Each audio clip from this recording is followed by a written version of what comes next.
इस समय की बेहद खास खबर आपके लिए बता दें कि नौकरी पेशा के लिए खुशखबरी, सरकार कर रही बड़ी तैयारी, पेंशन से सैलरी तक में होगा इजाफा। कर्मचारियों के लिए एक बड़े सुधार की दिशा में कर्मचारी भविष्य निधि संगठन ईपीएफओ, अनिवार्य भविष्य निधि पीएफ और पेंशन योजना में योगदान के लिए वेतन सीमा बढ़ाने पर विचार कर रहा है। अधिक जानकारी के लिए सब्सक्राइब करें डीडीपी न्यूज़ और बेल आइकॉन दबाना ना भूलें। कर्मचारियों के लिए एक बड़े सुधार की दिशा में कर्मचारी भविष्य निधि संगठन ईपीएफओ, अनिवार्य भविष्य निधि पीएफ और पेंशन योजना में योगदान के लिए वेतन सीमा बढ़ाने पर विचार कर रहा है। एक रिपोर्ट के अनुसार वर्तमान में ईपीएफओ के तहत अनिवार्य शामिल होने की वेतन सीमा 15,000 रुपये प्रति माह है। आखिरी बार यह सीमा 2014 में बढ़ाई गई थी, जब इसे 6,500 से बढ़ाकर 15,000 किया गया था। यह बदलाव 1 सितंबर 2014 से लागू हुआ था। यह इसलिए महत्वपूर्ण है क्योंकि यही सीमा तय करती है कि कौन कर्मचारी ईपीएफ और ईपीएस में अनिवार्य रूप से शामिल होगा। कुल मिलाकर यह कदम करोड़ों कर्मचारियों की रिटायरमेंट सुरक्षा और सामाजिक संरक्षण को मजबूत करने की दिशा में एक बड़ा बदलाव माना जा रहा है।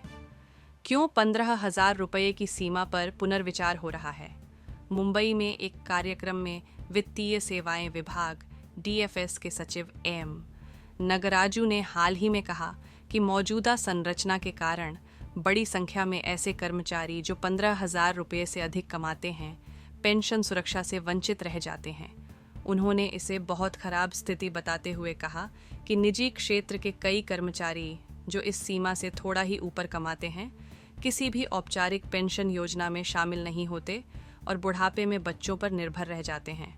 वर्तमान नियमों के तहत ईपीएफ में शामिल होना केवल उन कर्मचारियों के लिए अनिवार्य है जो 15,000 रुपये प्रति माह तक मूल वेतन कमाते हैं। इससे अधिक कमाने वालों को बाहर होने का विकल्प मिलता है और नियोक्ता भी उन्हें अनिवार्य रूप से पंजीकृत करने के लिए बाध्य नहीं होते। इससे पेंशन कवरेज में बड़ी कमी रह जाती है, खासकर शहरी क्षेत्रों में जहां शुरुआती वेतन भी अक्सर इस सीमा से अधिक होता है। विभिन्न रिपोर्टों के अनुसार ईपीएफओ इस सीमा को बढ़ाकर 25,000 रुपये प्रति माह करने पर विचार कर रहा है और यह प्रस्ताव अगले वर्ष की शुरुआत में होने वाली केंद्रीय न्यासी बोर्ड सीबीटी की बैठक में लिया जा सकता है। श्रम मंत्रालय के एक आंतरिक आकलन के मुताबिक वेतन सीमा में 10,000 रुपये की बढ़ोतरी से 1 करोड़ से अधिक अतिरिक्त कर्मचारियों को अनिवार्य ईपीएफ और आईपीएस कवरेज मिल सकता है। श्रम संगठनों की लंबे समय से मांग है कि 15,000 रुपये की सीमा अब बड़े शहरों के वर्तमान वेतन स्तर का प्रतिनिधित्व नहीं करती। सरकार इस बदलाव को क्यों आगे बढ़ा रही है?